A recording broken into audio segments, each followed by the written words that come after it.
Yeah, Antonio, let's start off.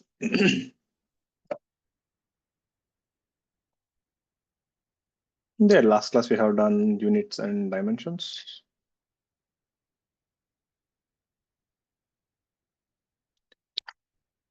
All right, today we'll be doing significant figures and then we will go for errors also.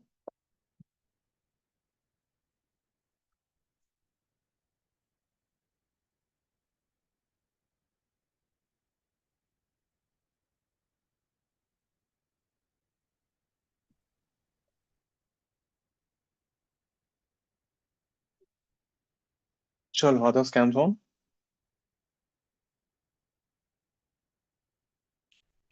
So, what are the significant figures? Now you need to understand this whole chapter, right, is to have some kind of you can say, something which is common for everyone. The problem is initially when people were doing experiments, right? Some guy in Europe was doing experiments. He was studying everything in terms of foot, pound, and second. Somewhere in US or in Australia or India, people are doing it in terms of, kgs meter per second. It's all messed up actually. So when you start doing research like this with different units, the thing is people are working on the same concept, but they're unable to collaborate with each other and work on this. So this has been a big issue there, and that is the reason people came all together and said, okay, let's take something as standard units and finish it off. So tomorrow, when you're doing any PhD or writing any thesis paper, right, they expect you to use all SI units and they expect you to follow a certain rules for measurements. Getting it? So it is a common rule for everyone, so that tomorrow when you write a paper, right, and if someone in Australia is reviewing the paper or someone after 100 years is seeing that paper, right, they should understand what kind of instruments you used in the experiment and what kind of things you did. Right. Meaning there have been multiple go-ups like this. There one of the thing that I remember, right? One of the famous thing. NASA, right? They were I forgot the name. I think it is in 1994 or something. Levi Shoemaker, something like that. There's a satellite. They launched a satellite to Mars, right? A rover which is supposed to go to the Mars. So they gave the contract for this, rocket ka engines to Lockheed Martin. Lockheed Martin is a defense company which makes rockets also, but it is a European-based company. Right. And so these people are supposed to get the boosters for the rocket, the rover when it is landing.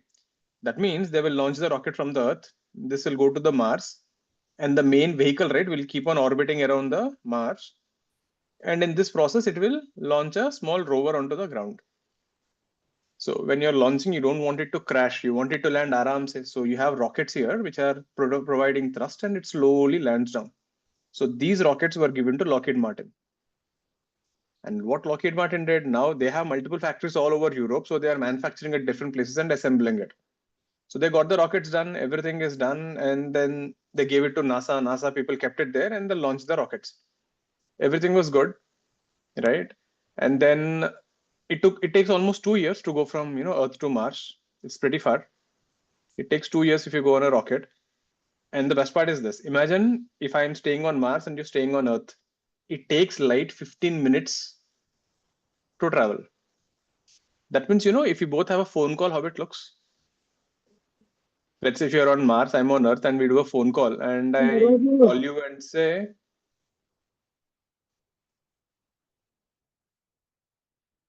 right? If I call you and say, hi, it takes 15 minutes. Huh? You will hear my hi after 15 minutes. Getting it? And that's not the best part. Then you'll also reply, na, hi. Again, it takes 15 minutes. That means if I say hi, it will take 30 minutes for me to get a reply. This is one of the biggest problem when you're launching satellites. The communication, there's a huge delay. That means if something goes wrong on Mars, it takes 30 minutes for you to and fro communication. So these people launched it. Everything was great. This thing reached the Mars after 2 years. And once they started, this thing started landing, it sends information, right? When the information reached NASA center, they were shocked. This rocket was not providing enough thrust. It was not providing the required force. And they didn't understand what the hell happened. They started checking everything and they realized this Lockheed Martin people calculated everything in foot, pound, and second. NASA people did everything in kg meter per second. You're getting it?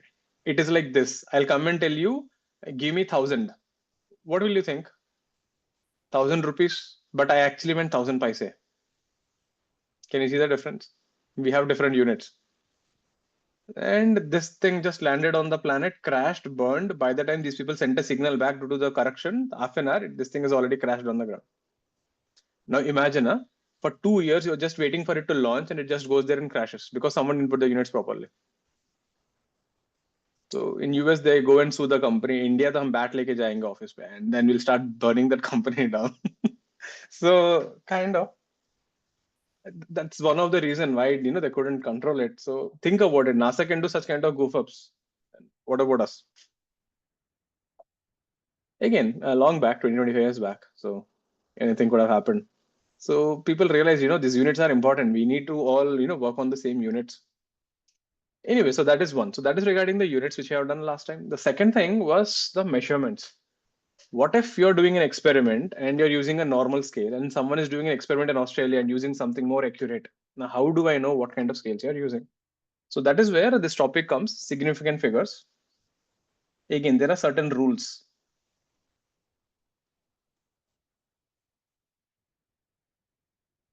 So these rules, we just made up the rules so that we all have a common thing. So these are the digits in a measurement which are reliable.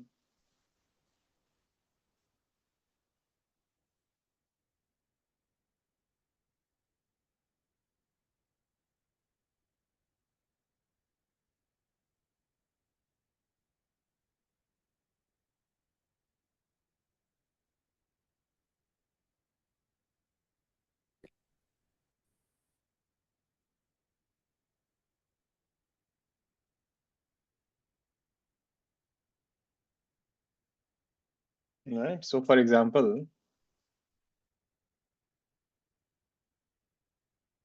let's say if you got a scale like this, right? And let's say when you're measuring some rod or something, let's say this number is 6 and this is 7. Let's say this rod comes out something like this.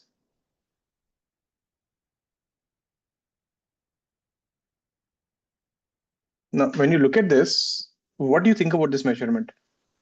I'm pretty sure it is 6.1, 6.2, 6.3. The fourth digit, I'm not sure.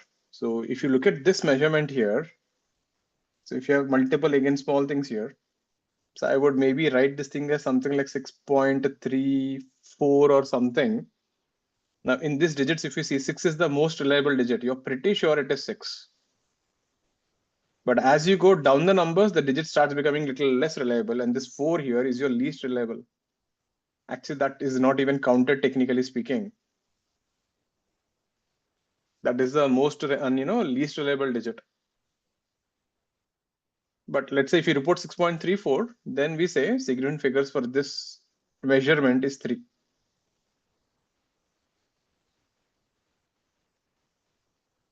Significant figures, we call it SF.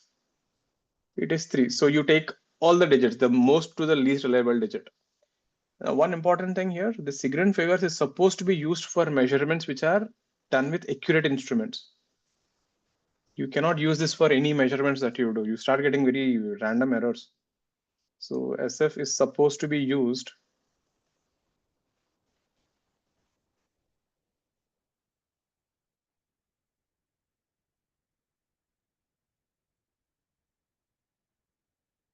for measurements done with accurate instruments. I'll tell you what it means.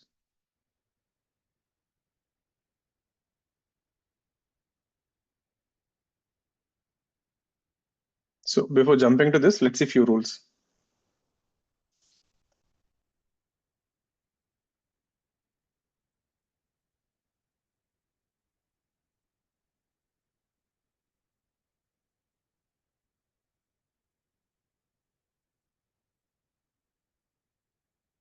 The first rule, all non-zero digits are counted.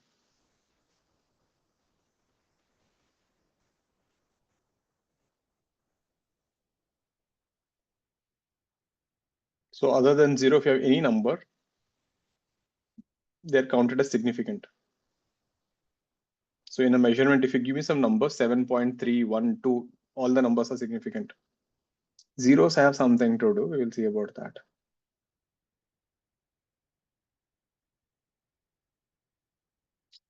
Second one, zeros before the first non-zero digit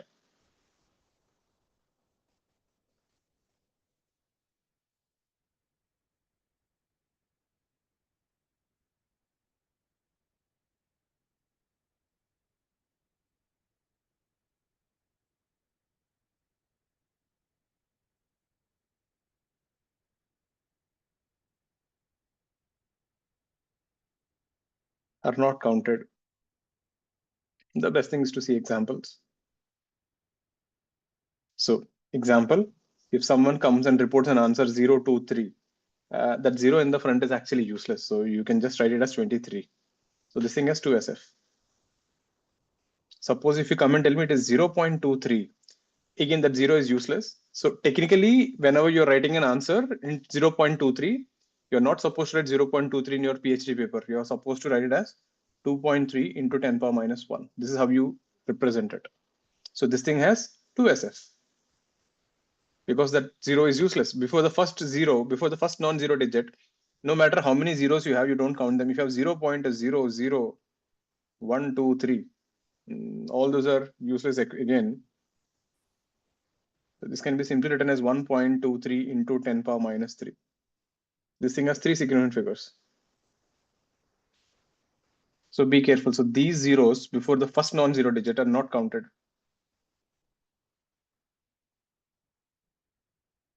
But let's say if you have something like this, if you have 0.010023, this can be written as 1.0023 into 10 power minus 2. This thing has 5 SF. These zeros are counted. After the first non-zero digit, if you get zeros, that is okay. These zeros are counted.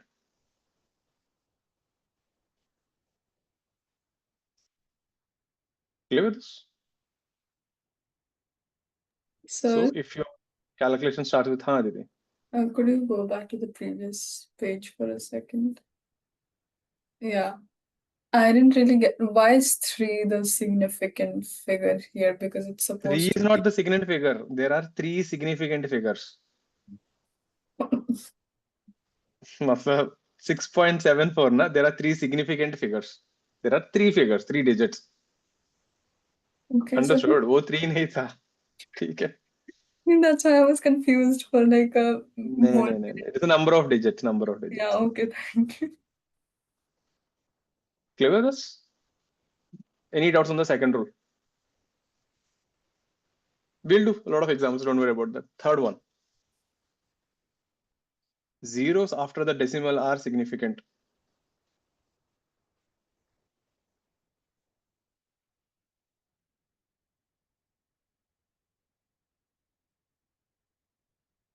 Assuming you satisfy the second rule. Meaning, example, if you give me 2.30, that 0 is significant. That's 3 SF. If you have 3.002, this thing is also significant, 4 SF. If you have 40.000, all the zeros are significant. This is 5 SF. But if you give me 0.01030, this can be written as 1.30 into 10 power minus 2. This thing has 4 SF. So again, the zeros before the first non-zero digit, these are not counted.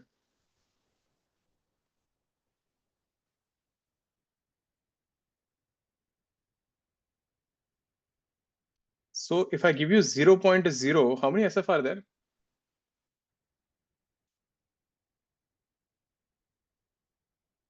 If I give 0.0, how many SF are there? 0. Because there is no non-zero digit, so nothing is counted here. This is 0 significant figures. Clear? That's what the second rule says, isn't it? Second rule says before the first non-zero digit, it doesn't matter what you have. The third rule says after the decimal point. So second rule gives a more priority than the third. There are no non-zero digits here, so this thing has 0 significant figures. Are you clear with this? Now, let's say if someone comes and tell you 500, how many significant figures does this have?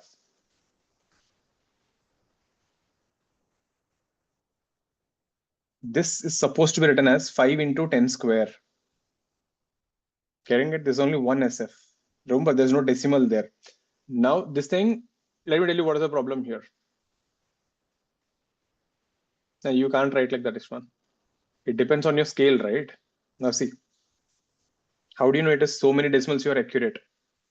Now listen to this thing. This is a problem here. Why can't you write 500 as 500 and why can't you say it is 500 as 3SF? The problem is, first of all, you need to understand when you measure something, how do you measure anything there? So listen to this. Let's say if you take a scale and you're measuring something, this is how they expect you to do the measurement. Let's say this is 3, this is 4, and let's say the measurement comes somewhere till here. So this is 3.6 and this is 3.7. Now the problem is, I don't know, there are no, there is no digits or nothing in between 6 and 7. So there is nothing like this in the middle. So is it 3.6 or 3.7? So if you get a measurement like this, now we have to use your common sense and feel like, okay, is it closer to 3.6 or is it closer to 3.7? Some people will say 3.6, some people will 3.7. We are not sure exactly where it is. So if you get a measurement like this, you're not supposed to guess the third digit. You can't tell me this is 3.65. That is wrong, because there is no way you can tell what is that. So we simply measure this as, so if you get a reading like this, and if someone tells you to report the answer, you report the answer as either 3.6 if you think it is closer to 6, or 3.7 if you think it is closer to 3.7. That's it. You're not supposed to guess the third digit. If you have some divisions between them, maybe then you can guess the third digit. If you don't have divisions, you don't know. This is a rule, okay? If the value is between 3.6 and 3.7, if you think it is closer to 3.6, say 3.6. If you think it is closer to 3.7, say 3.7. Don't guess the third digit. Don't say like, this is looking like 3.64. No, that doesn't work. You should not do that. We are not sure about the third digit. That means in this scale, you can only measure everything in terms of 0.1 centimeters, isn't it? You're only sure up to 0.1 centimeters. Getting it? Now, based on this rule, suppose if you make a scale, which is pretty weird, 3 and 4. That's it. There are no divisions in the middle. 3 centimeter, 4 centimeter. Now let's say if you get a measurement like this, can you tell me what will you report? 3 centimeter. You'll just report 3 centimeter, isn't it? You're not supposed to guess this is looking like 3.3 and all. No, that doesn't work. This is closer to 3, so you'll report the answer as 3. Are you clear with this? Now, if someone comes and tells you like this, my measurement is 500 centimeters. What do you mean by that? This is the advantage of SF. Based on the type of measurement you send me, I can guess what kind of scale did you use. So if I come and tell you it is 500 centimeters, can you tell me what kind of scale you must have used? This guy must have used a scale where the divisions are pretty bad. Actually, it's a very bad scale. 500 centimeter, 600 centimeter. There are no divisions in the middle. That means this reading here could have been anything between 500 to, so this value, right, could have been anywhere between 450 to 550 centimeters. The actual value could be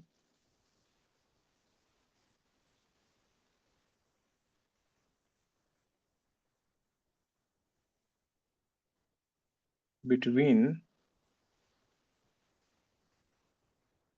450 to 550 centimeters. That's why you wrote it as 500 centimeters. You're getting the problem there. So if you just come and tell me 500, I understood you used a very bad scale. So that's why we write this as 5 into 10 power 2 centimeters. We say it is only one significant figure. Same logic, hai na? If you are between 4 and 5, and if the measurement comes here, what will you say? It's closer to 5, so it is 5, isn't it? Okay. You're getting the problem if you report 500 centimeters, but you tell me, no, sir, I actually meant it is proper 500 centimeters. So if you think that way, then you should report like this. 5.0 into 10 square centimeters. If you report like this, you know what kind of scale you're using? You're using a scale where I'm pretty sure up to 10 centimeters, meaning your scale is like this.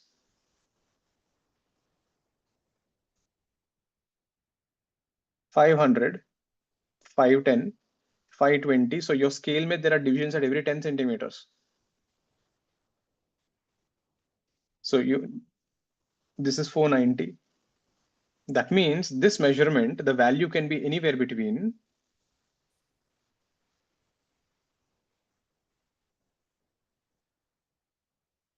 490 to 510 centimeters. You getting the meaning of this? Just by looking at the measurement, I can tell you what scale you used. If some person comes and reports the answer like this, 5.00 into 10 square centimeter. Technically, all are 500 only, right?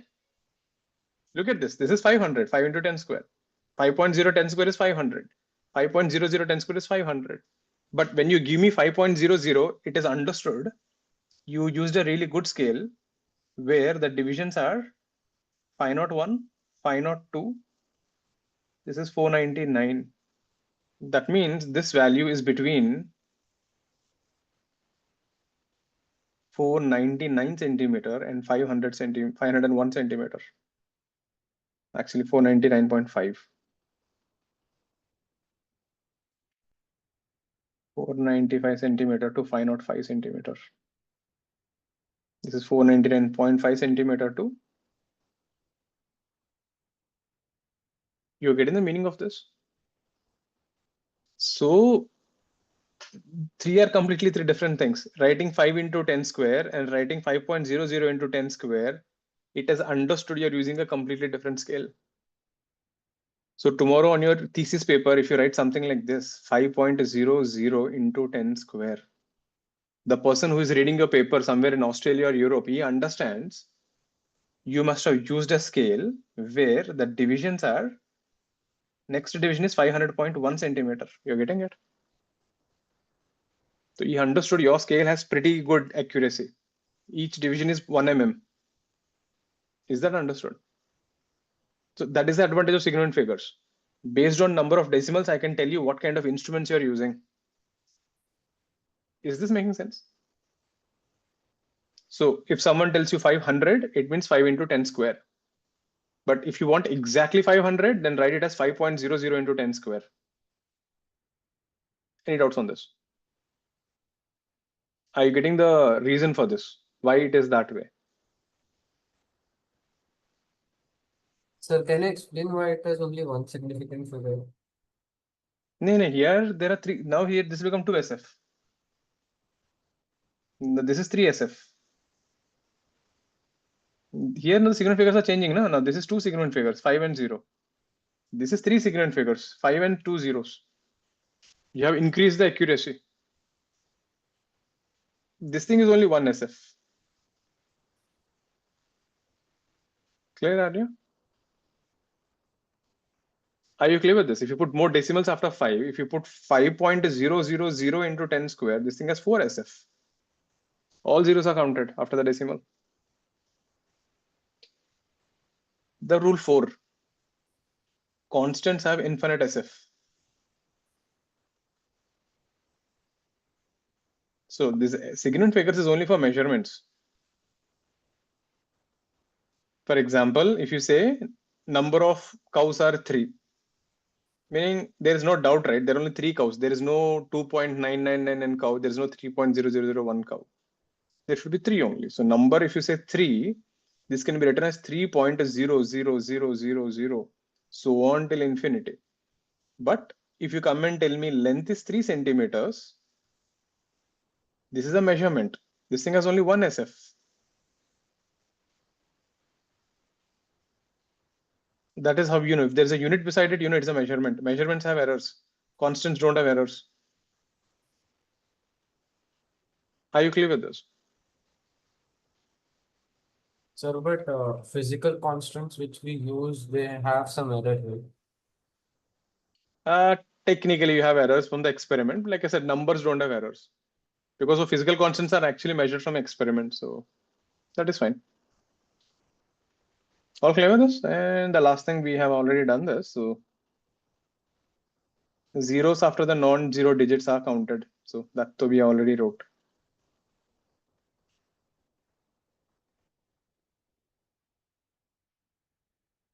There. Based on these rules, now I'll give you some questions. You try to tell me how many SF are there. All clear with the rules? What is the first rule? If all non-zero digits are counted, if you have zeros before the first non-zero digit, don't count those zeros. But if you have a decimal and then you have zeros, those are counted. 0.0, nothing is counted because second rule is more priority than the third rule. And yeah, constants have infinite SF and zeros after non-zero digit are counted. So let's see a question on this.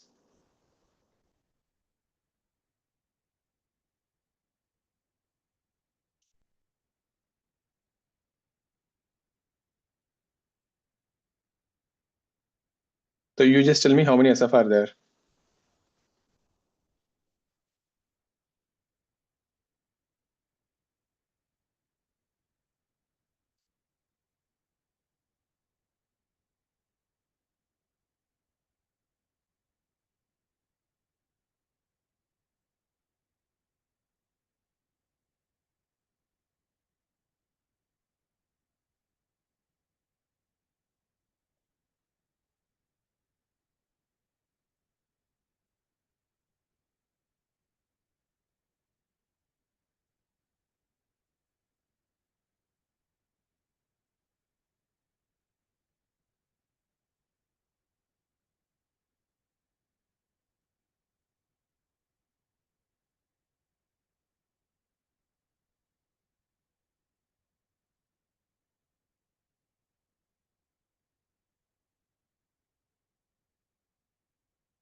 Let's see what is the answer for this.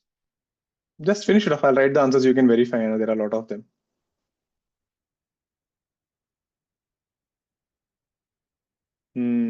Yeah, I think you're getting it.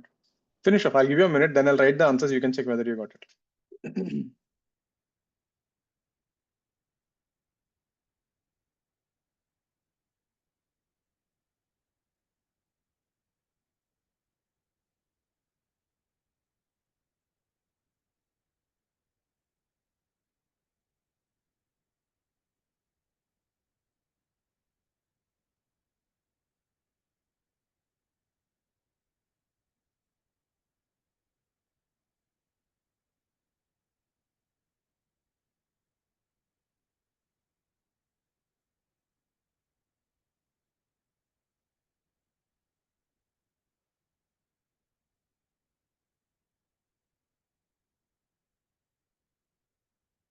Let's see. The first one, 3.2 centimeters. So this thing has 2 SF. There are no zeros, so there's no problem. This thing is 4 SF. Here, this can be written as 1.023 into 10 power minus 2. So this thing also has 4 SF. The zeros in the beginning are not counted. This can be written as 4 into 10 power 4. This thing has 1 SF. If you don't put decimals, if you just write 40,000, it is only counted as 1. This thing has infinity. It's a number. There is no measurements here. Getting it? This is infinity. This is a number. So be careful with that. 3 and 3 centimeter are completely two different things.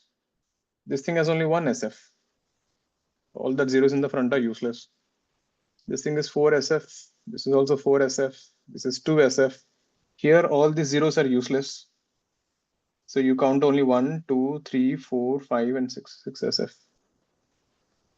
Here, all zeros will count here. So 1, 2, 3, 4, 5, 6, 7 SF. Check. Check your answers. Anything you got wrong, ask me if you can, in case you didn't understand any particular thing here. How can we have negative kg? सही तो बोल रहे हो. ले ले meter. Maybe it can be like this, na? dm, change in mass is negative.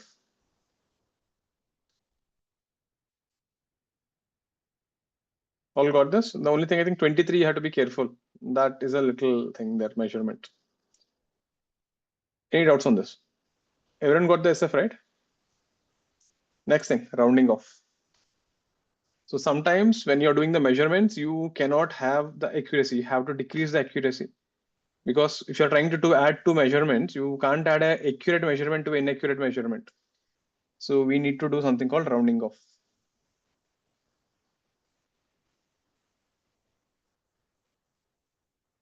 This I'm sure you studied in school. Let's see what. First thing. So whenever you're rounding off,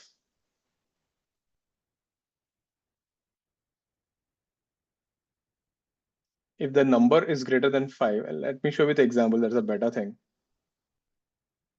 Then the last digit increases by 1.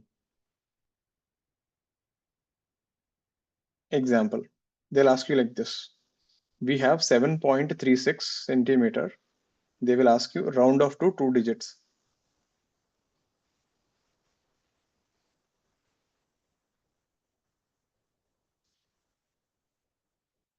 Last digit nahi. Then the digit before.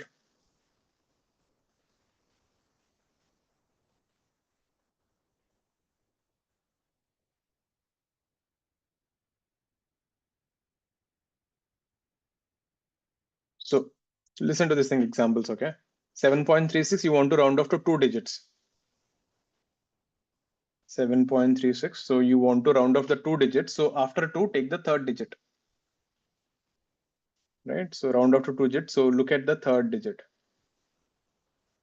So how many ever digits you want, look at the n plus 1th digit. This 6 is greater than 5. So you will add one number before that. So 7.3 becomes 7.4 centimeters. Are you getting it? Let me take one more example.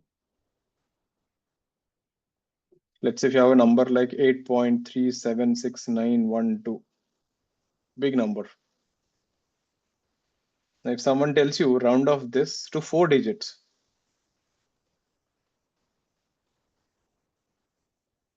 so 8.376912, if you want to round off to 4 digits, 1, 2, 3, 4. So look at the 5th digit.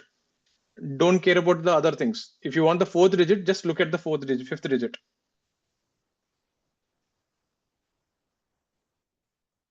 6 and 7 are useless. You can ignore them.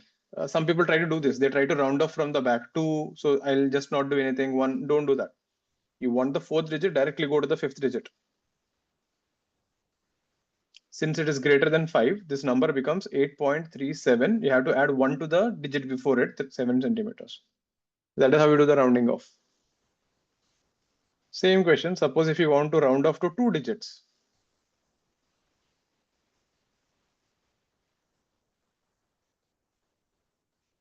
That means 8.376912. Look at the third digit.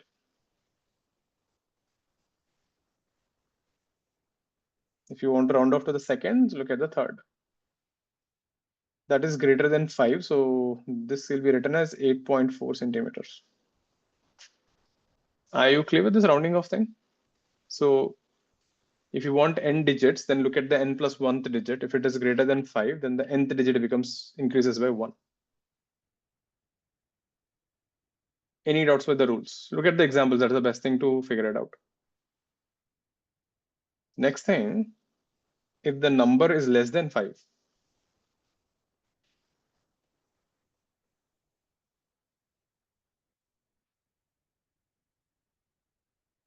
the last digit remains same.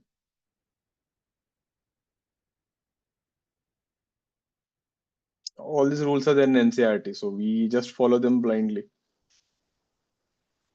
So example, if you have 8.63, let's say 79, and they ask you to round off to 2 digits.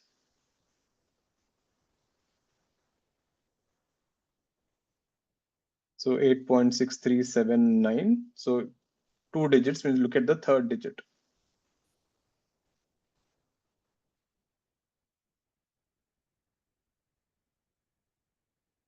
Right, which is less than 5. So you keep the number as it is 8.6 centimeters. Clear with this?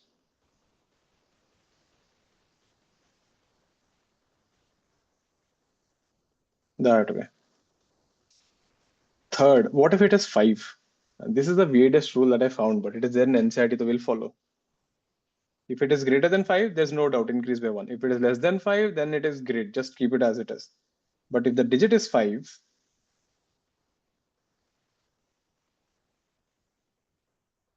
then we have two rules again. If the number before is odd,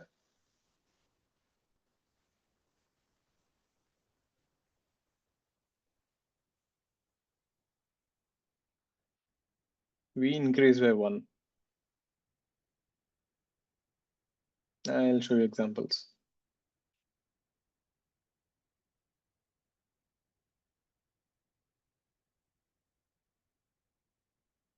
If the number before is even, we leave as it is, we do nothing. It remains same.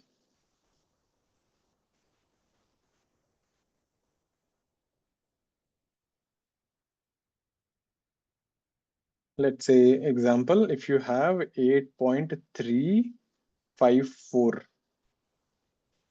and let's say they ask you to round off to 2 digits.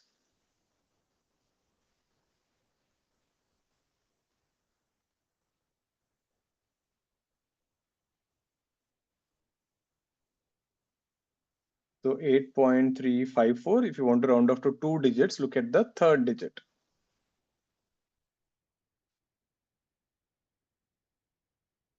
That is 5. And the number before is odd. That means you have to increase it by 1. This becomes 8.4. But it's the same thing. If it is 8.254 and I want to round off to 2 digits.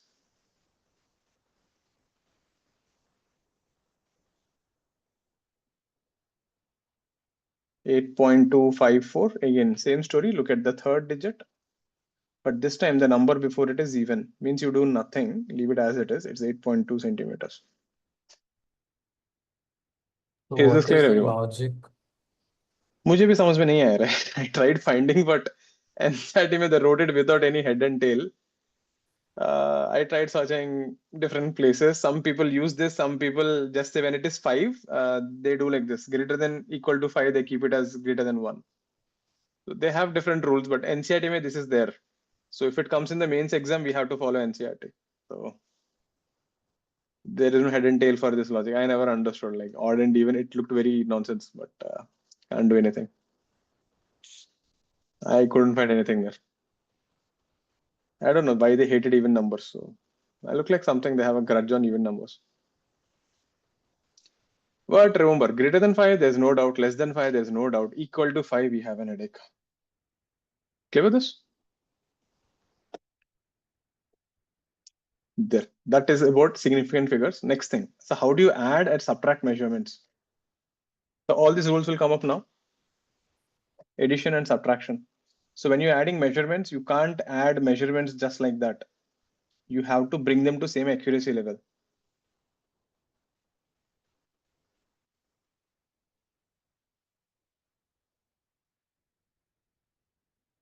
So while adding and subtracting,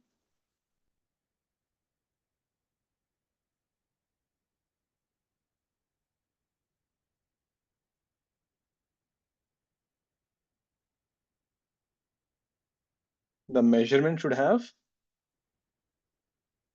same number of decimals.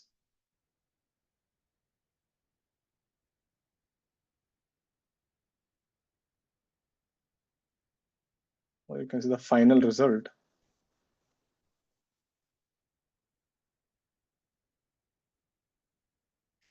should have same number of decimals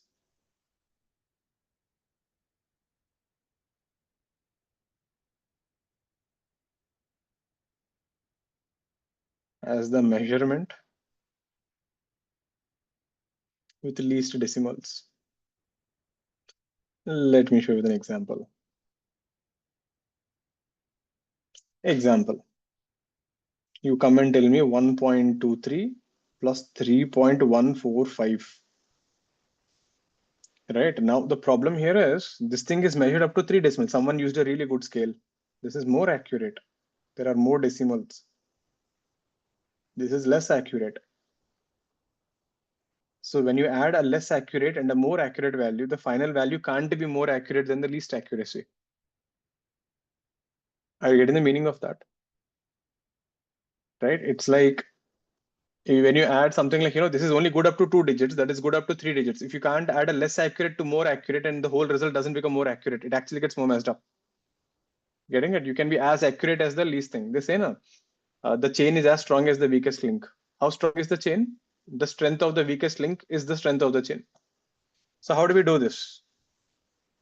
So first what we do, we just add them up normally. Right? First add them up normally. So 3.145, 1.23. So that will be 5, 7, 3, and 4. Now this thing has only how many decimals? This thing has only 2 decimals. So we need to round off this to 2 decimals.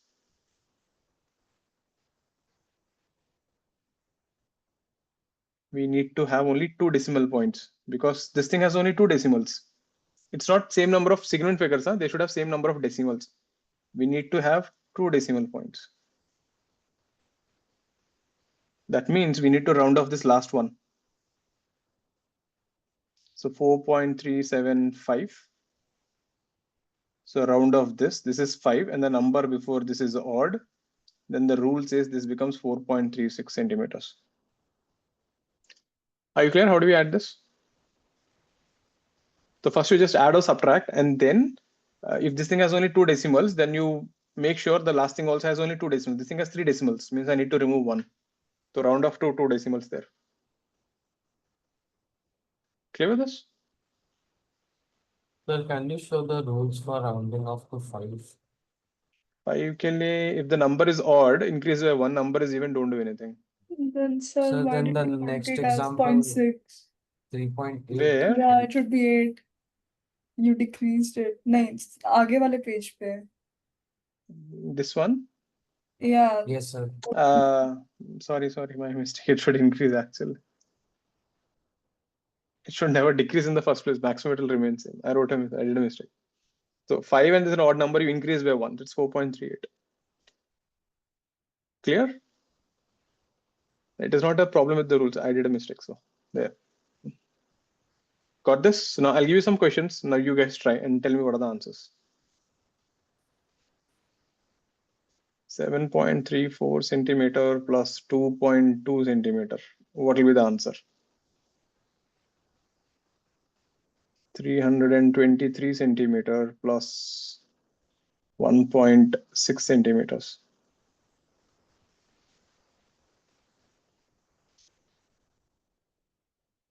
Thirty-two point three one minus 2.09. Two point nine centimeters.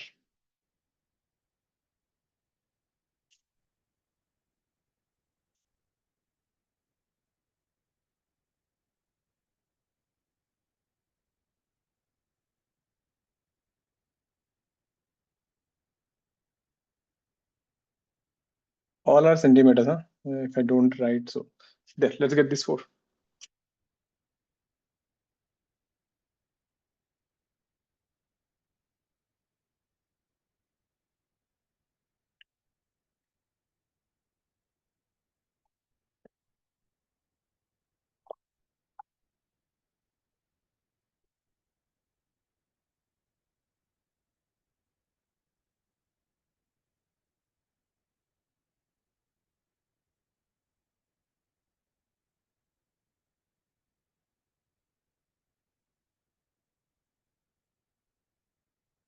So first just add them normally. This would be 7.56.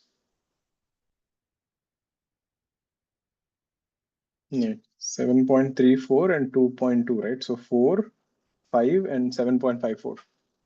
9.54. But this thing has only 1 decimal. That is the smallest. So I need to also get 1 decimal. So round off this 4, which is less than 5. So the answer is 9.5. Clear with that? Get the remaining 3.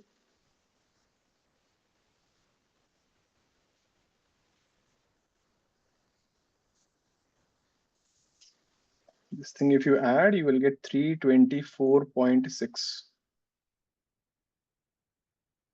This thing has 0 decimals. This is the least. Are you getting it? You should take the number with the least decimals. That is 0 decimals.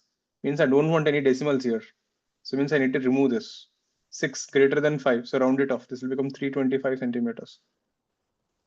Are you clear? If you have a measurement with no decimals, your final answer cannot have decimals.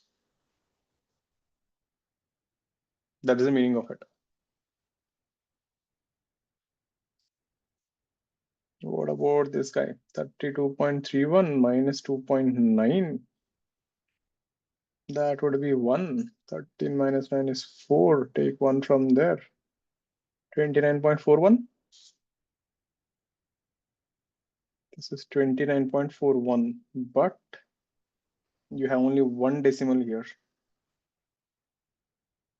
Means round off this 4. 4 is less than 5. So this is, leave it as it is. No, you want 1 decimal, no? Means I need to look at this 1. So 1 is less than 5, so it remains same. It will be 29.4 centimeters. Clear with this? What about this thing? Generally, when they give you in the exam, you know, they'll give you something of this sort. I'm just randomly making up some numbers. 92.3415 minus 2.1 plus 4.671 plus 2.312467, something like this. And the options will be like this. 4. Something like 101.1, 101.123, 101.3456, 101.52, something of this sort. It will be all 101s only. So what they're expecting you to tell is, what is the least number of decimals? 1 decimal, right? There is only one option with 1 decimal. That is the answer. That's it. They are not expecting you to solve this question. Are you getting how they'll ask you in the exam? So exam, the questions will be quite easy to solve. They won't ask you to subtract and add all these big numbers. So what about this one? 46.5. Okay, let's add this up. How much is this? 45.613.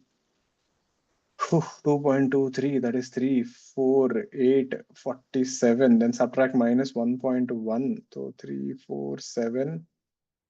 So this is 46.743. You want only 1 decimal. So look at 4 here. So round it off to 46.7 centimeters. So is it okay if I just add the greater values like You can add the 0.613 and like what I did was I added 0.613 and then the number with 0.23 and then rounded it off to the least accurate. doesn't matter. No, don't do that. First add everything and then round off in the end. Okay. Sometimes luckily answer aa jayega, but sometimes you'll get an error if you do that. The rule is add everything, then round it off. Sometimes it works out, but don't do that. All got this thing easy? Addition and subtractions. Any doubts on this? Anything that you're not clear, please ask me. Or any number you think we should do. And you didn't get the second one? Second one, mein kya kiya? See na, Trishi, when you added them, you got this part, right? 324.6. That is understood. Now you tell me, 323 has how many decimal points? 0. There are no decimals. That means this answer also should not have any decimals. Means I should remove the 6 from here. So I need to round it off. Clear with that? So 6 ka rounding off, what should I do? The digit before becomes 1, so it becomes 325. And 325 has no decimals. Got the idea there? So the thing is, you should have same number of decimals as the least one. Here, the least number of decimals is 0. Clear? Next thing, multiplication and division.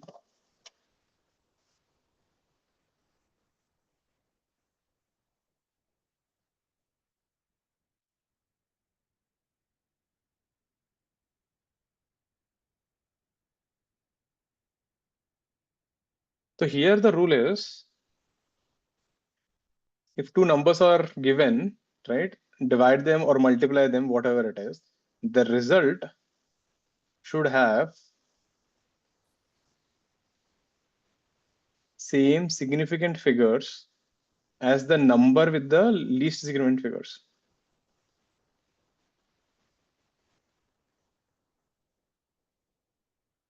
As the measurement with the least SF.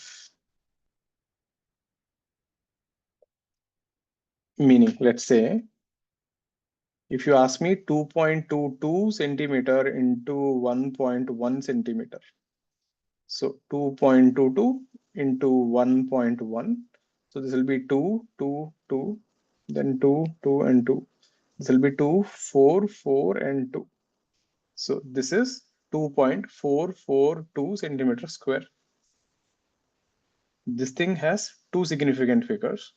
This thing has three significant figures. Remember, it is not decimals here. Here the rule is significant figures. So this also I want only two significant figures. Means I will round off here. Because I want only 2 SF. So 4 is less than 5. This is 2.4 centimeter square. Are you getting the rule? So Hmm. what if rounding results to not two significant figures but one figure? Like for the case कैसा of बताओ एक 500. example. Like let's say we have 500.1 and 500.1. and we have some other number with more significant figures. Like Let's say let's say 1.1111 ऐसा. yeah, and no, in the end we get 500.1 Okay. and there is one number with like just one significant figure. You want to make Sorry, it one significant figure. two You want to make this 2 significant. SF. Yeah, ठीक है I ना? mean, Then I will just make this as 5.0 into 10 square. okay. Because it is All right. 1, the number before will not do anything. It will become 500. So you write as 5.0 into 10 square. हो गया ना 2 SF. This thing has 4 Okay. SF, right? Yes, yes. That's how you make 2 SF. 5.0. All right. Suppose if you have 440, right, by 2, how many SF are there?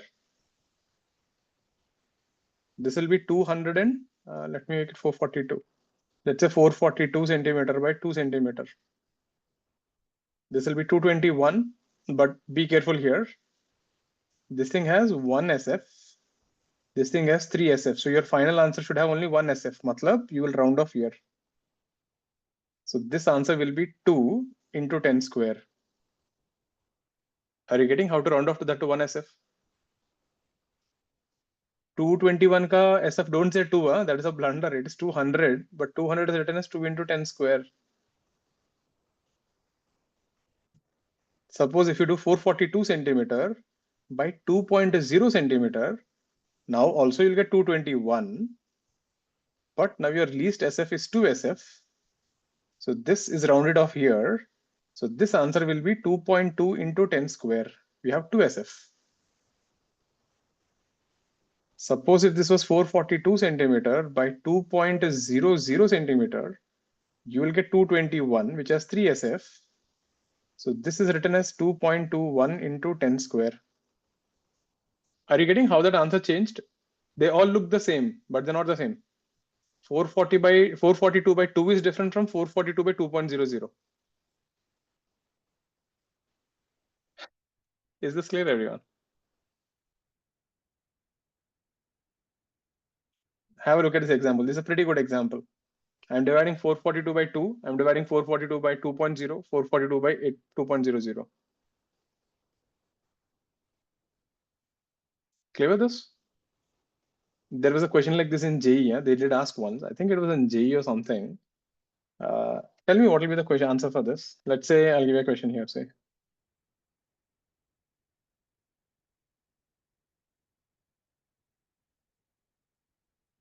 the length of a cube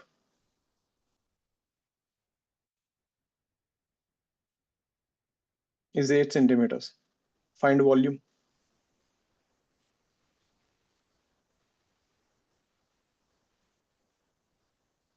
Thus, this is what they asked in the exam, and there are 4 options. What is the answer? Let's see how many of you will get it.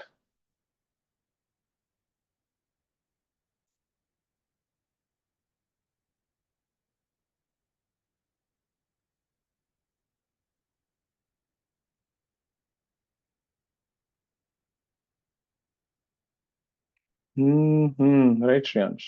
Right, Ashman. Nee, Shriyare. You're weak in max. What is the volume का formula? L cube, which is 8 centimeter into 8 centimeter into 8 centimeter, which is 512 centimeter cube. But all these things have only one significant figure. That means I need to round it off here. So this answer will be 5 into 10 square centimeter cube. Answer is 500 centimeter cube. Sir, like, how will you understand they're asking a question like this in units and dimensions? I mean, तो सोचो physics में ये question कहाँ पे पूछेंगे बताओ. Find the volume of a cube. Is it a physics question? I mean, they ask Anil, it out of nowhere, and then how are they nowhere supposed to मतलब भाई know? options देख के तो it will click. Boss, there is something wrong with this. See, this is what I was saying in the beginning. The person who measured 8 na, this measurement is very bad. Look at the meaning of this. If I say 8 centimeter, can you tell me what kind of scale did I use? I Oh, used a scale where centimeter 7 centimeter, 8 centimeter, 9 centimeter, बीच में divisions ही नहीं है. the least count is 1. So the scale is very bad scale. That's why you get very bad answers. So if the question should have been like this actually, that person should have measured it properly. 8.00. If they say length of a cube is 8.0 centimeter, then answer क्या होगा बताओ?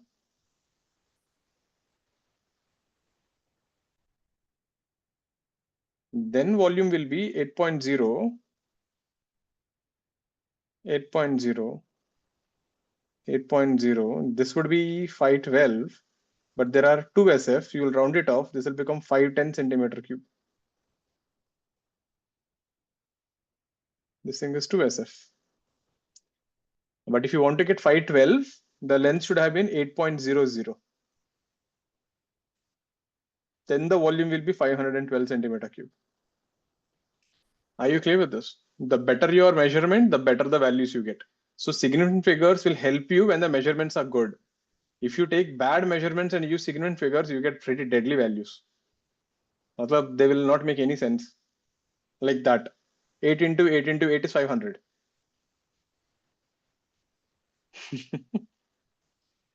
It's a weird max, but yeah, that is the rules. Sir, Long like, back, na, I made a paper like this on significant figures. Na, there was a small exam I kept. I gave the paper for typing. The operator looked at the paper and said, "Sir, in this paper, all are mistakes only." Someone wrote 8 into 8 is 60. I had to tell the operator, ma'am, there are rules like that. You don't worry. She's like, sir, ये max का कौन सा rule होता है? 8 into 8 is 60, and why are you saying it is right? What will I explain to an operator? Like, boss, you ignore it and just type the paper, yeah. Any doubts on this? Let's see a few sir, more questions on in this. general physics questions, 510 has 3 SF. Nee, re. 510 is supposed to be written as 5.1 into 10 square, na? Remember, Devanshi, the 0 in the last is not counted. If you give me 510, the 0 is not counted. Right? Hmm. Let's see a few more questions. You guys tell me what are the answers for this. sir, in a normal physics questions, are we supposed to apply this? Normally, yes, but in the question, they'll make sure all have same SF, so it generally doesn't have a problem. But technically, yes.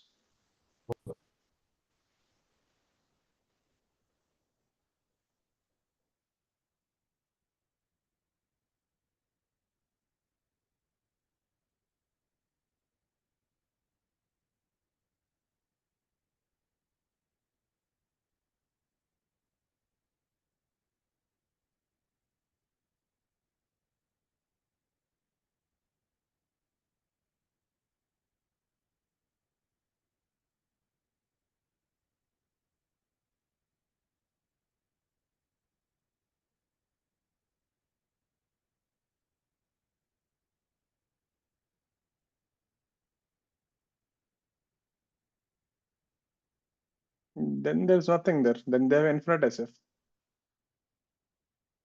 There's nothing called infinity is that big or this big. Infinity only.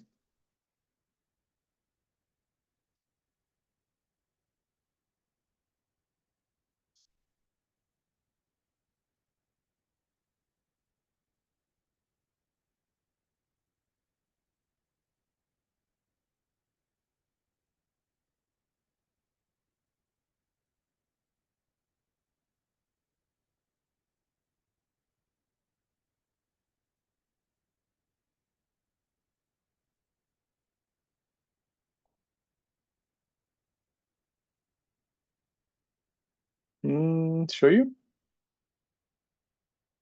The first one, 3.2 into 1, just multiply. You get 3.2 centimeters square. But this guy has only one significant figure, so I need to round it off to 1 SF. So this becomes 3 centimeters square. This thing, when you multiply, how much is this? This will be 606,000 centimeters square. But this thing has only one SF. 6,000 has only one SF. This guy becomes 6.6 into, how many zeros are there? 1, 2, 3, 4, 5, 10 power 5 centimeters square. Are you clear with that? 6,000 has only one SF. So you should have only one digit there, 6. That's how you write. Don't write 6, huh? 6,000 doesn't become 6. It is 6 lakh, something of that sort.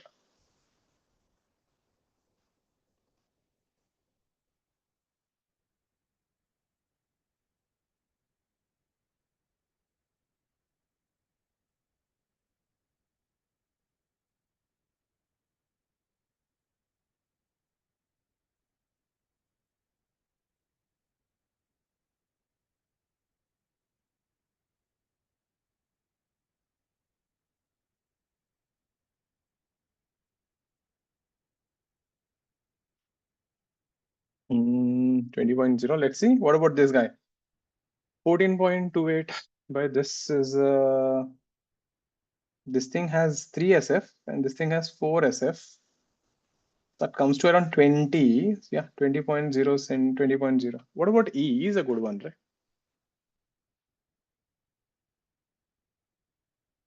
So can I explain how we get 20.0? पहले divide कर लो कितना आएगा? So 20. 20 ना, but यहाँ पे 3 SF था. Okay, so we give it 3s. 20.0 ना, मतलब you can write this as 2.00 into 10 power 1. 3 SF ऐसा लिख लेना decimals में.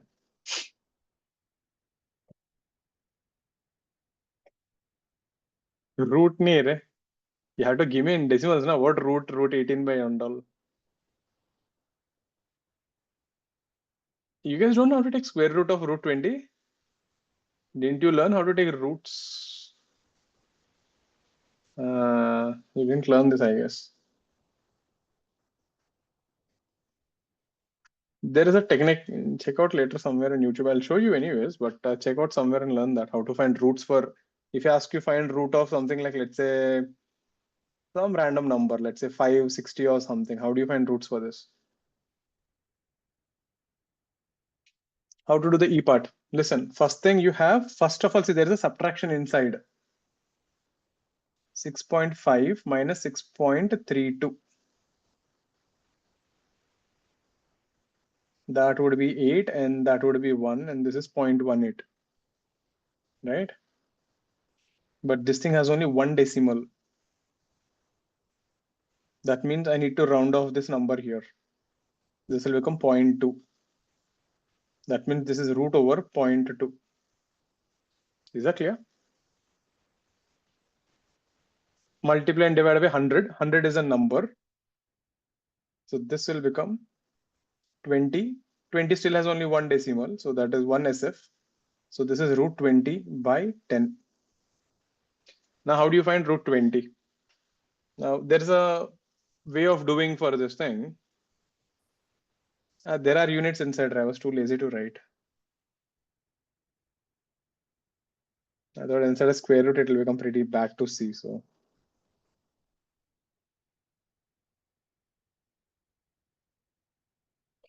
how to find the roots for that? Listen to this thing. So if you have a number 20, normally this is the technique that we use.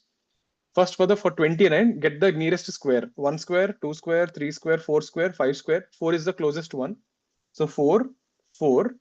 So you'll get 16 here. The balance is 5. Then the rule says, if you have a 4 here, double this.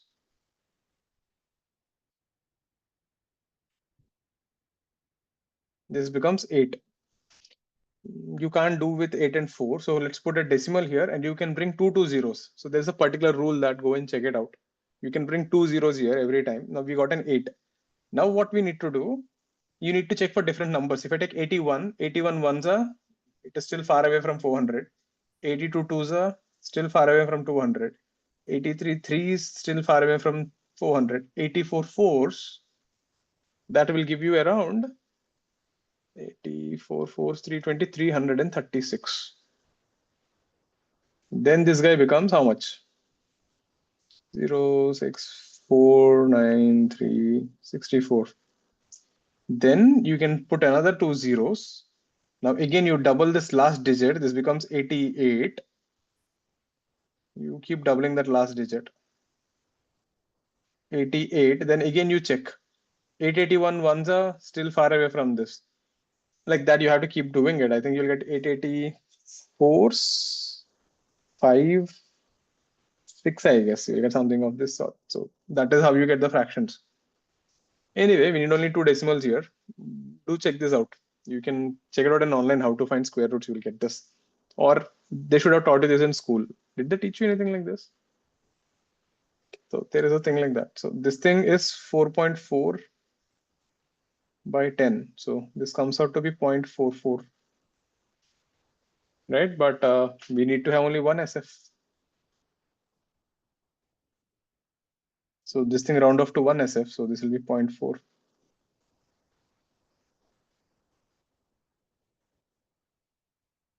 There, check it out. That's how you do this thing. You need to know the square root ka stuff. Cube root ke liye, I don't think you can apply it. Cube root, I don't know how to do also. There might be some way of doing it in that stuff. All clear with this? That's how you add and subtract them. Take a small break, come back in 5 minutes. We'll continue from here. A lot of maths today, addition, subtractions. So come back in 5 minutes.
Let's see one more question before going ahead.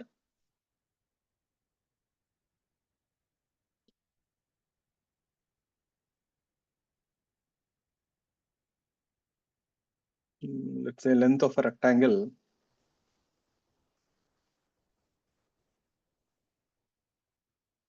is 10.24 centimeters.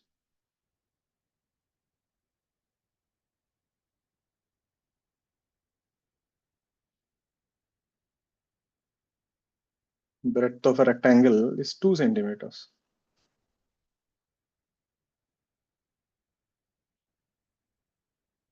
Find area of the rectangle.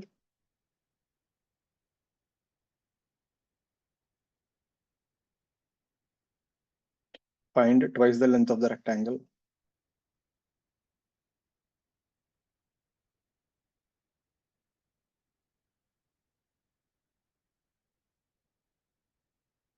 Let's get this.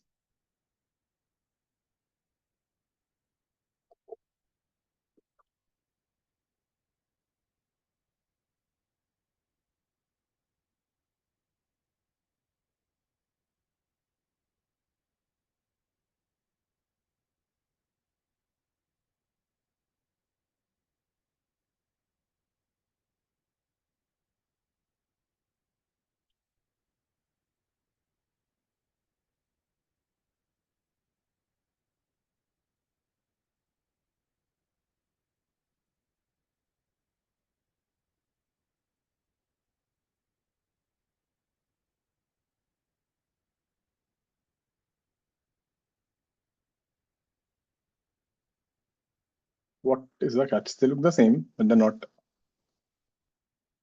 Right, Shreyans. Right, Samyak. What is area? Length into breadth. 10.24 centimeter into 2 centimeter. This is 20.48 centimeter square. But this thing has only one SF. Means if you try to round off this 4 here, which is less than 5, this will be only 20 centimeter square. Or you write it as 2 into 10 power 1 centimeter square. What is the second question then? Second thing, when I said twice the length, I'm asking 2 into length. This is 2 into 10.24 centimeters. Understand, 2 is a number. This is a constant. This thing has infinite SF. When you say twice, I'm pretty sure it is 2.0000 till infinity. This thing has infinite Sigmoid figures. So the least SF is this guy, 4 SF. So the answer will be 20.48 centimeters. Are you getting the difference? Multiplying with 2 centimeter and multiplying with number 2 are completely two different things. When you multiply with number 2, it is simply a constant. So they have infinite Sigmoid figures. Clear with this? There, that's a bit about significant figures. Right over here. Aditi likes this chapter. I know the chapter is nice and cool. Like I told you, it's a breather. That's it. After this, it is NLM. We'll be back again. And NLMs is also good actually. Loss of motion. Clear? This is the second part of the chapter, significant figures. The third one is errors.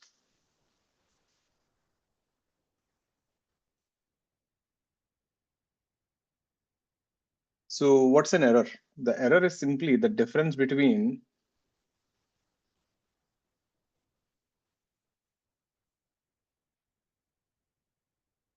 the actual value and the measurement.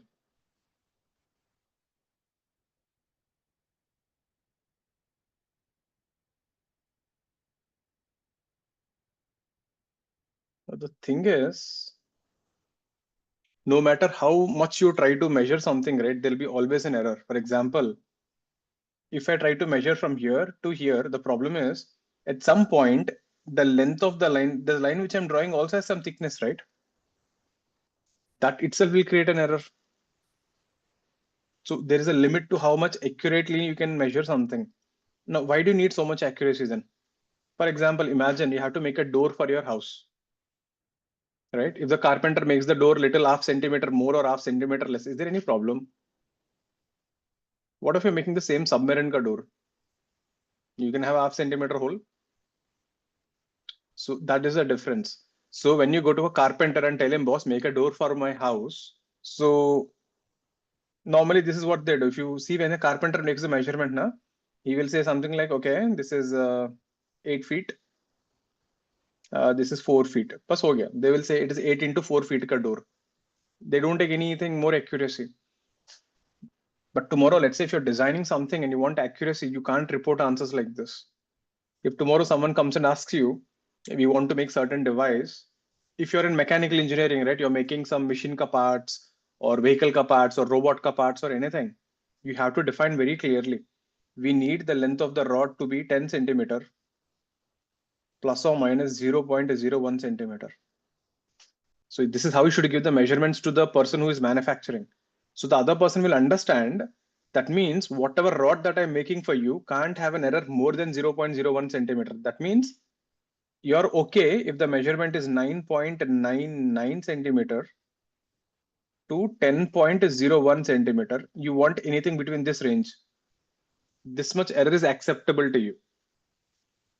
You're getting this?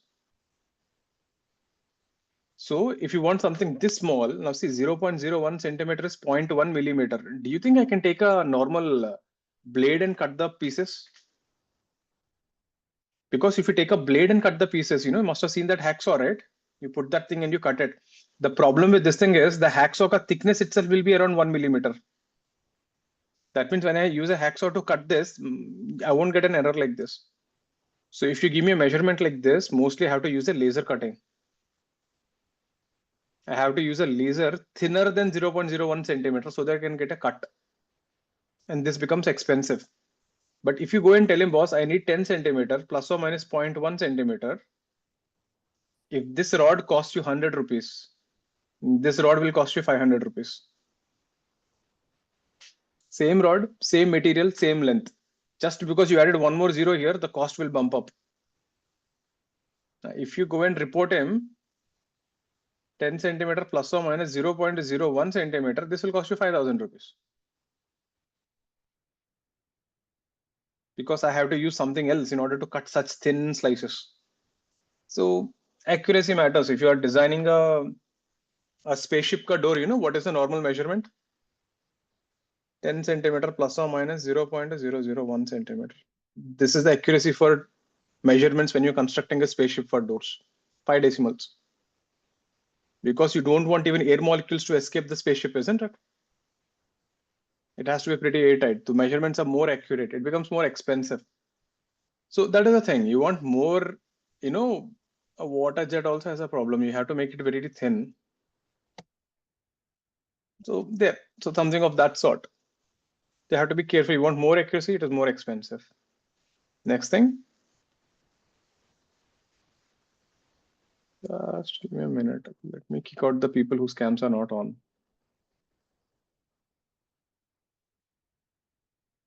Yeah, perfect. Next thing. Precision and accuracy. Now, what is the difference between them?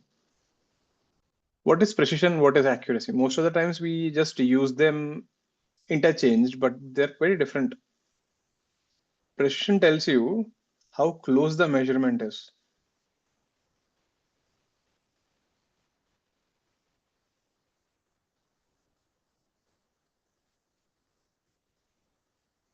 Is to actual value. What is accuracy? Accuracy is how close. Yeah, I think I wrote reverse. This is accuracy, how close you are.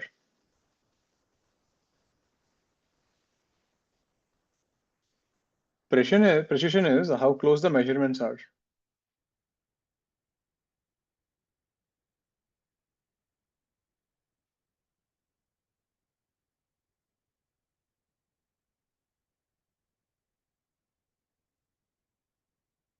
Let me show you with an example.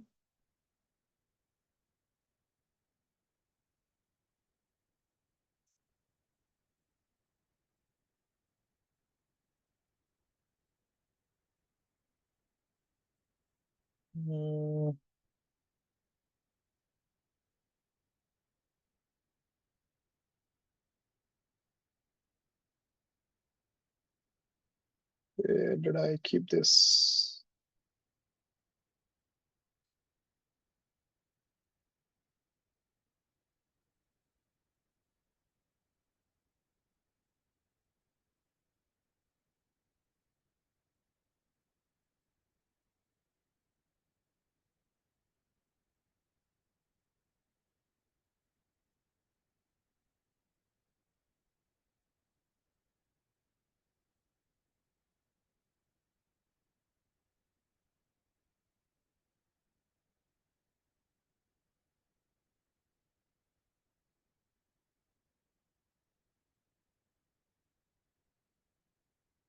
Why is this thing downloading so slow, right?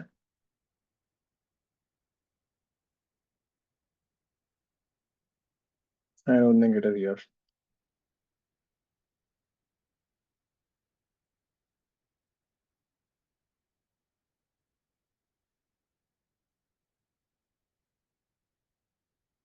Basic max maybe नहीं है.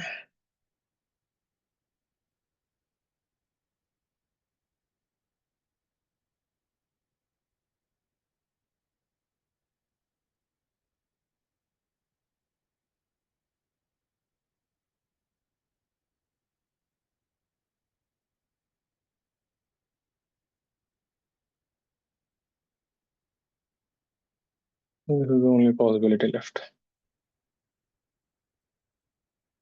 Look at this. This is a good example.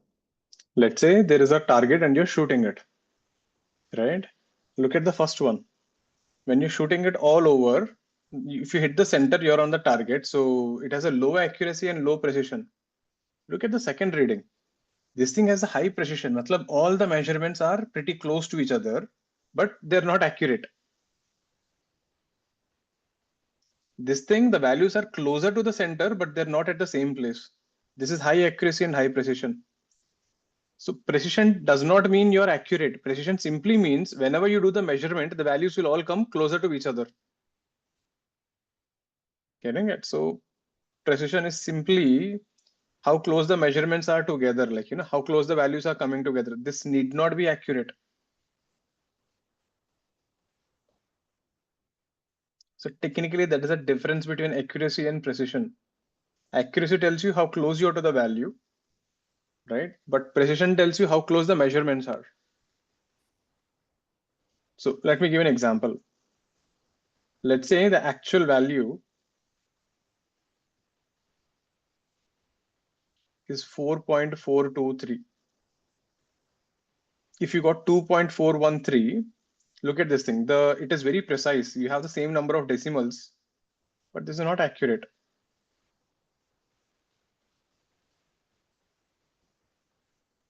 We can treat like this. Technically, we should take a lot of measurements, but let's say if you got 4.413, this is precise and accurate. You have same number of decimals, and the value is also pretty close to the actual value. Let's say if you have something like 2.0, this is less accurate and less precise. We call it imprecise.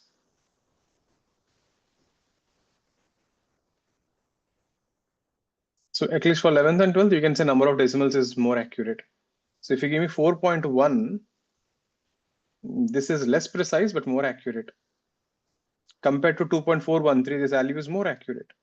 But if you see the number of decimals, it has less precision.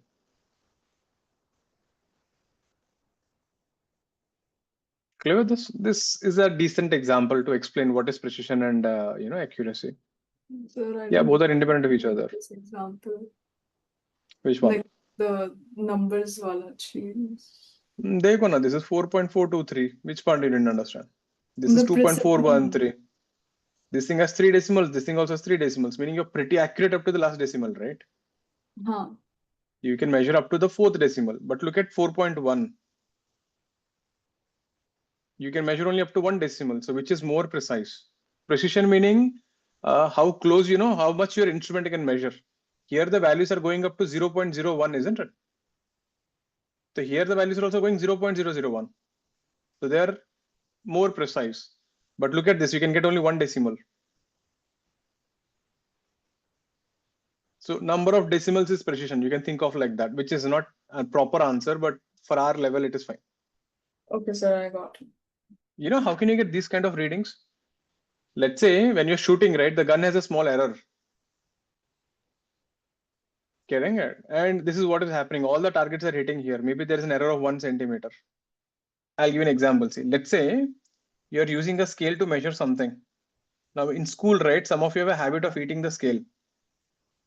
Ever did that? You take a scale and you start nibbling on the corner. Ever did that? One of my friends used to do that. So if you look at this guy ka scale, it used to look like this. So 0 starts here, 1 is here. This guy ka scale is like this. So it starts from the 2nd division. Meaning he has eaten away almost 1 centimeter of scale. Now, if you take this scale and measure everything, what will happen? Every measurement will have an error of 1 centimeter, right? Some people have a habit of biting their nails, no? I think this guy has finished eating his nails, so I think that then he took up a scale and started nibbling it. So he used to have a very weird scale. All measurements used to be error. If it is 4.12, it will be more accurate and more precise. Again, why is it that you have a problem? Kya hai na? More accurate, more precise is with respect to comparison. Mein. So compared to 4.1, yeah, it is more accurate and more precise. Right, Siddesh? So it is always compared to, so you can't say this is accurate, this is precise. It is always more or less to compare to something else. इसलिए बोल रहा था, with only one value, you can't tell what is precision. I need more readings. But we have only that much at our level. So just have an idea there. So next thing. So there was a experiment which they done in a place. What they did, they brought some Olympic shooters, right? They kept them in all of them together, and won't it be right, Robbie? I'm just giving some example that he ate the skill. What you said is true. So they brought these Olympic shooters, right? And 3 or 4 of them, they kept a target and they told them to shoot. Now, being these Olympic level shooters, right? Most of them are within that center circle there, all got it. Great. Then what they did, they took them, to a museum there nearby and they showed them, all this beautiful, some pottery of this ancient European pottery, Chinese pottery. They showed all these vases and everything. And they showed them, one of the very costliest one, which was almost like $100,000 or something, pretty expensive pots. Then they brought them again in the afternoon, and what they did this time? They kept the target here, and this time they brought that most expensive pot and kept it here at a distance of almost 1 feet. Now they told the shooters to shoot it. You know what happened? Now tell me one thing. See, this Olympic shooters' accuracy rate is 1 inch, so that pot shouldn't have affected anything. But they found out after shooting now, most of the targets, if I magnify this, they're all like this. There was not even a single target crossing that line. So that pot, right, indirectly, actually, even they know you're not going to hit a pot which is 1 feet far. These people are so expert, they can shoot it within this circle. But when you know that pot is $1 million or something, that puts a kind of a fear. So automatically, right, they started shooting more to the left. So if you see, this has become inaccurate because of that pot. The precision has messed up. The accuracy is gone, but precision is still there. So what if we put the pot on the other side? Then you should maybe they'll start shooting up and down, I guess. Who knows? So People do behave differently when there is something there.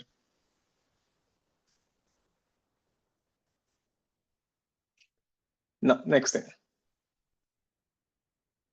So whenever you give measurements, this is how you measure them. If someone tells you what is length, we will not say 10 centimeters, we'll say 10.0 plus or minus 0.01 centimeters. This is how you're supposed to report the answers. 0.1 centimeters. So this is your error, meaning you're saying my length of this rod or something is 10 centimeters. It has an error of 0.1. So the value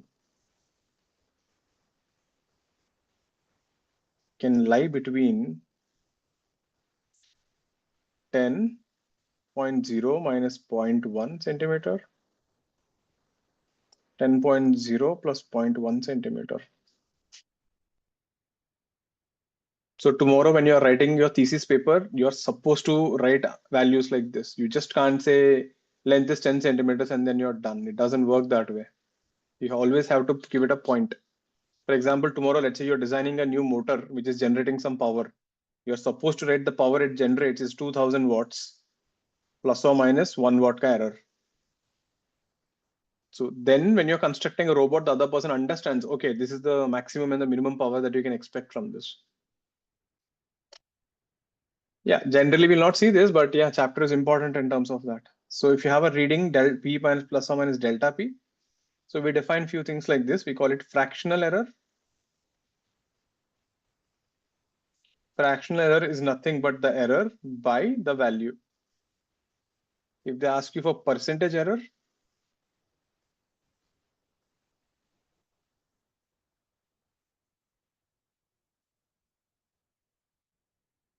it is delta P by P into 100. So example, let's say mass is 2.0 kg plus or minus 0.1 kg. Then the percentage error in mass is 0.1 by 2.0 into 100. This comes out to be 5%. Clear with that? So the error in that mass is 5%. That is how you report. So you can actually report this answer also as 2.0 kg plus or minus 5%. That is another way of representing an answer in percentages. Both are right, depending on how you want it. Clear with this?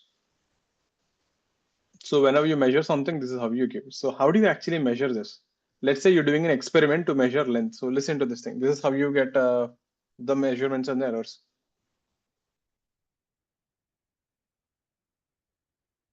I'll send you a small sheet on units and dimensions and errors today. You can try that. Mostly next class, we'll wrap it up. Vernier calipers and screw gauges are there. I was thinking, should we do this? Because those things we have to do it again at the end anyway when the portion gets over. Let's see, we'll figure it out something. This is quite an important chapter. I teach this at least once before mains and once before again advanced. Advanced mein errors, you definitely get 2 questions every year, 1 to 2 questions every year. So consider an experiment of measuring length. So if I give you a rod and tell you to measure, you should not supposed to just measure it once. You take a scale and you measure it multiple times. Let's say the first measurement L1, you got 10.2 centimeters. Second measurement, 10.1 centimeter. Third measurement, you got 17 centimeters. L4, you got 9.9 centimeters. L5, you got 9.8 centimeters. L6, you got 10.0 centimeters. Now, this is the reason why you need to take a lot of measurements. If you look at the measurements, this one looks pretty odd. Because everything is coming close to 10, but this is 17. That means during that time, maybe you're sleeping or you're looking somewhere else. You're distracted. This is a error from your side. It's a human error. You're getting that? That's a human error. All are coming 10, you got 17 there. It looks pretty odd there. So you must be sleeping while doing it. But imagine if I do only 2 measurements, 10.2 and 17. Can you tell me who is the error here? We don't know, right? Anyone could have been an error. If you have 10.1, it looks like 17, but there could be a chance you're sleeping 2 times. Now, if you get 9.9, now it becomes more clear. Maybe 17 is only wrong. So that is the reason you take a lot of values. So you can ignore these kind of things. Ignore this since this thing is too far from the other values. Maybe some kind of error you did. So if you have 20 readings, you can be pretty sure that 17 is definitely wrong. So more the readings, the better. Now what we do? Step 1, find the average value. Just add them up. L1 plus L2, L3 we ignored. So L5, L4, L5 and L6. By, there are 5 values divided by 5. Remember 5 is a number here. If you add all of them, I gave good numbers there. You will get 10.0 centimeter.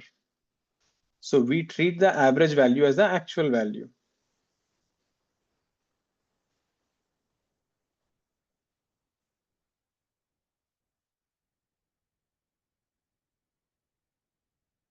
This is your step 1.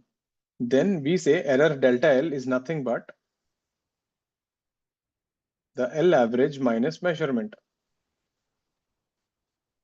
So from the readings, if you subtract the average value, that should be the error. Are you clear with the first step, what we did? Then the error in the first value, delta L1, will be 10.0 minus 10.2 centimeter, which is minus 0.2 centimeter. This is the error in the first reading. You took average value 10 as an actual value. So 10 minus 10.2 is minus 0.2. Error in the second value is minus 0.1 centimeter. L3 we are not considering. Error in 4 value is plus 0.1. Error in the fifth value is plus 0.2. Error in the sixth value is 0. Then step 2, we don't take the errors exactly, we take absolute errors. You have to make all of them positive. That is, take only the magnitudes. So in physics, right, normally what we do, we always take the worst possible situation. I'll tell you what it means later on. But this is the process. We take up all the positive values. So mod of minus 0.2, mod of minus 0.1, 0.1 plus 0.2 by 5. Take the absolute error ka average. This comes out to be 0.6 by 5. Remember, this 0.6 is measurement. 5 is a number. It's a constant. So when you divide 0.6 by 5, you come out to be 0.12. We need to round off because there is only one SF. This comes to be 0.1.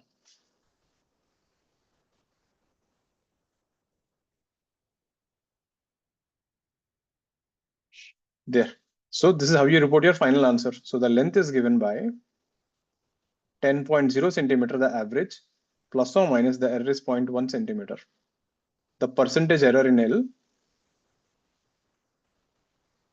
is given by 0.1 by 10.0 into 100. That comes out to be 1% error.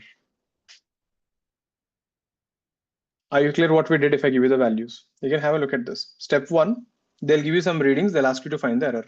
Step 1, just add up all of them, get the average value, treat that as an actual value. Then from the average value, subtract 10.2, 10.1, 9.9, 9.8, and 10. The difference would be the error.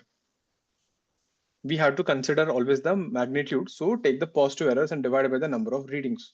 Whatever value you get, that will be your error. Is this clear, everyone? So, but in actual readings, we are getting 0.2 and like plus minus as maximum and minimum. So why are we taking 0.1? Where? Like in the actual readings, we are getting 0.2 and 0.1. You're taking average, that is the whole point. That's the reason we need to take more number of values. Okay, so it So we are slowly, averaging slowly out that error shifts. also. Because that is the thing, see, when you take more and more readings, the error also starts decreasing. You want to Okay. have less error at the end of the day, isn't it? Yeah. We always take the positive thing. For example, we'll see later on, I'll tell you later on. That's what I told you, Srihari. We'll see why we take only positives, but for now, let's take that. Let's do one problem like this.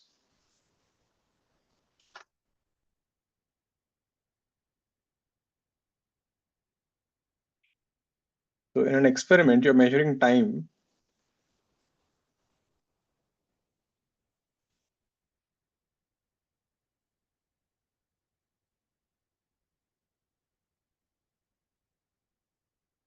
Readings of time are, let's say the first measurement, T1,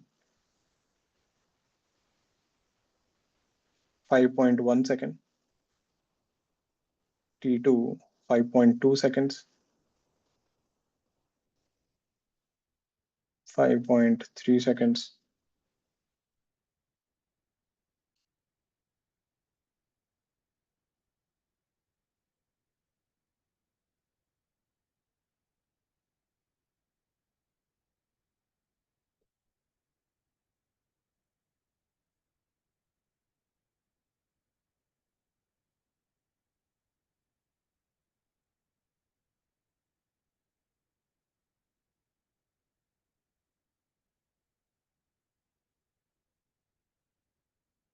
like this. We got 10 values.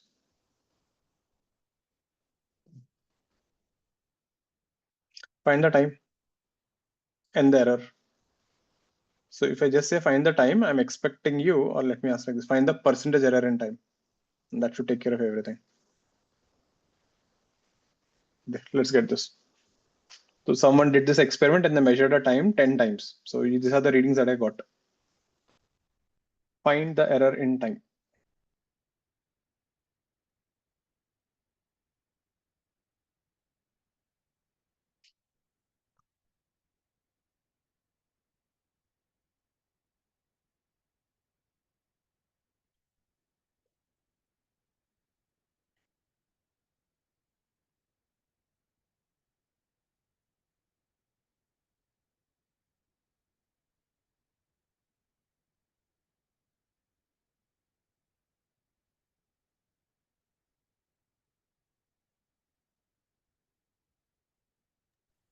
So could you go to the previous page for a second? You forgot. No, क्या करना not था? Step 1, get the average. Just add them up, get the average. Step 2, subtract them from the initial values. The difference is the error. Then all ka errors, take them as positive numbers and add them up. okay. Yeah. That Okay. average is the error ka average. Then you're done. So the final value will be the average value plus or minus the average error.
Plus or minus 2%. Okay, 4.8%. We have two different answers. Anyone else?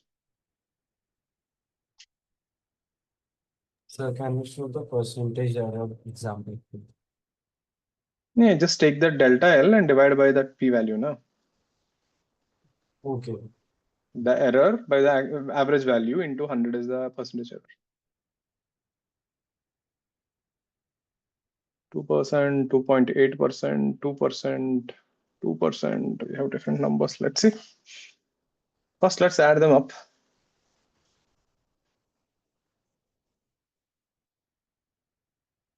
Average time, if you see, you will get 5.0. I gave good numbers. And if you add all of them, you'll get 50. 50 by 10 is 5.0. I hope everyone got that. Now, if you take the error in the first one, delta T1, that would be minus 0.1 second. Delta T2, delta T3.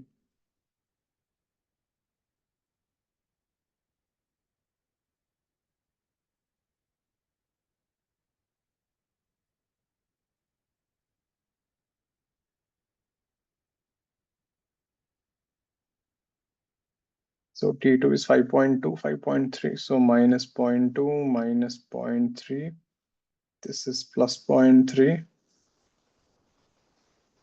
This plus 0.2, 0.0. 0.1 minus 0.1 plus 0.1 plus 0.0. Average is coming 5 only, no? Now, when you take the magnitude of all this,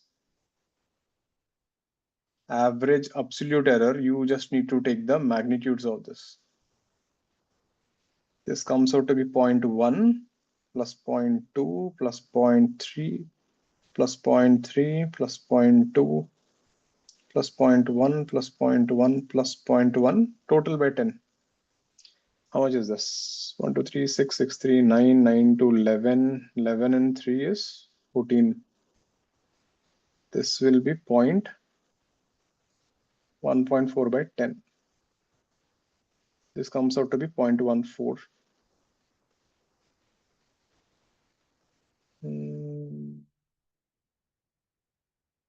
Perfect. But the problem here is when you're adding this, how many decimals you have here? All these things have only one decimal, right?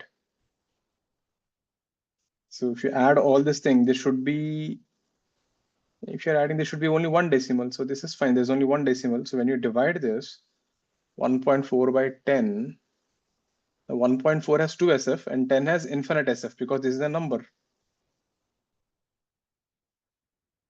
And this thing has 2 SF. So my final answer will have 0.14. So that is fine.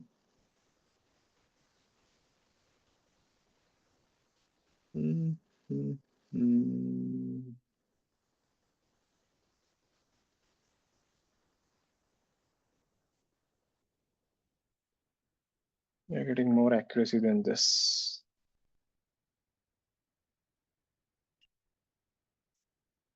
Because your final answer, if you say this is only 0.1, you can't get 2 decimals here. Wait, where are we goofing up?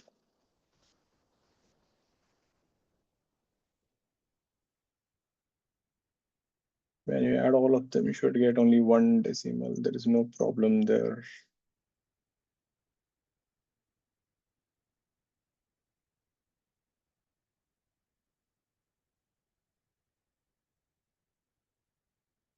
Okay, so then your final time will be 5.0 plus or minus 0.14. So the issue comes here. This thing has only 1 decimal. This thing has 2 decimals. You can't add something like this. You should make it same number of decimals. So this we need to round it off. This will become 5.0 plus or minus 0.1. Clear with that? If your actual value is 5.0, you can't have 2 decimals accuracy. That should have been 0.6 to acha hota tha. It would have been 0.16 would have been 0.2. Anyway, so once you're done with that, then the error will be what? Error is percent error will be 0.1 by 5 into 100. That is 2%. Clear with this? If you want to get 2.8%, you know what should you have done? This should have been 5. The reading should be 5.10, 5.20, 0, 0, 0. There should have been 1 0 extra there. Then you would have got 2.8%. Is that clear, everyone? Because you had only one decimal, your final answer can't have two decimals here. It should be only one decimal. So you have to round it off again. Clear with this? Yeah, that's a little bit about the errors ka thing. So there are more types on this, but not much. So next class, when we catch up, we'll continue from here. But next class, we're going to wrap up the errors ka part. We have other varieties of this, so that's not much. Okay, with that, we'll wrap up for the day. So make sure to go through this, and I hope kinematics ka sheets people have tried. You must have finished your classes ka material. Like I keep saying, stick to 1 or 2 materials, do them thoroughly once or twice. That is much better than running behind 3-4 books. Right? Get subject clarity, understand them better. Okay. This week a test is online, so the deadline is today. I hope everyone has given it. If you have not given, there is time till 11:30 night. So, okay. With that, we'll wrap up for the day. So, any doubts, anything you can stay back and ask, or else you're free to leave. So,